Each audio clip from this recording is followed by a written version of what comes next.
ओम शांति। मीठी मम्मा के जितने भी गुण गाए जाएं उतने थोड़े हैं।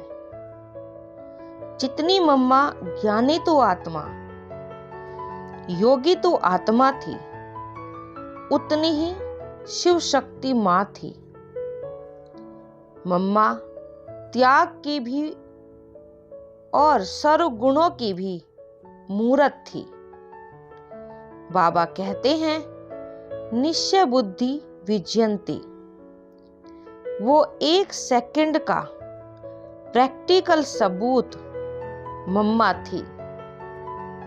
वीणा वादनी मां सरस्वती ज्ञान की वीणा इतना मधुर सुनाती थी कि सुनने वालों का मन हर्षित होता था। ज्ञान की देवी सरस्वती की मुरली राज भरी और गहराई भरी होती थी। मम्मा निर्भय दुर्गा मां थी, शक्ति मां थी। मम्मा आने से ही सिद्ध हुई जो बाबा कहता विजयमाला का मेरुदाना। आने से ही लगा मम्मा सर्व गुणों की खान है। मम्मा के सामने कोई भी आए, किसी भाव से भी आए, मम्मा की दृष्टि पड़ते ही वो चरणों में झुक जाता था। रोज अमृत वेले 2 बजे बिस्तर छोड़ती थी और कुर्सी पर बैठ योग करती थी। ये मम्मा की नियमित दिनचर्या थी। सभी को सब प्रकार की कर्मणा सेवा साथ में बैठकर सिखाती थी। चाहे अनाज साफ करते थे, चाहे सब्जी काटते थे, मम्मा सबसे पहले आकर बैठती थी और कैसे साफ करें और काटें वो भी सिखाती थी। निमंत्रण पर यज्ञ से पहली बार मम्मा सेवा में कानपुर के लिए निकली थी।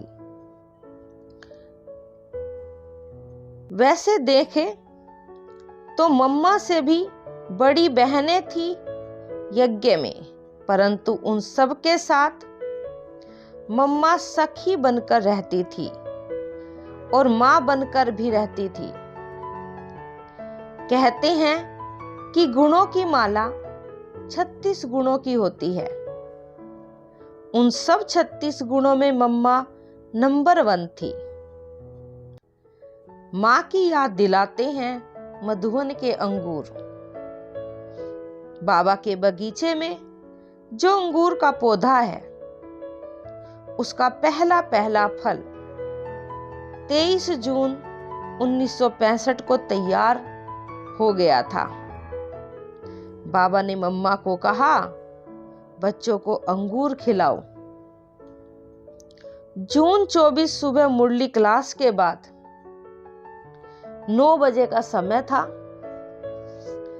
जो भी उस समय मधुबन में थे, सबको 2-2 दाना अंगूर खिलाया था मम्मा ने।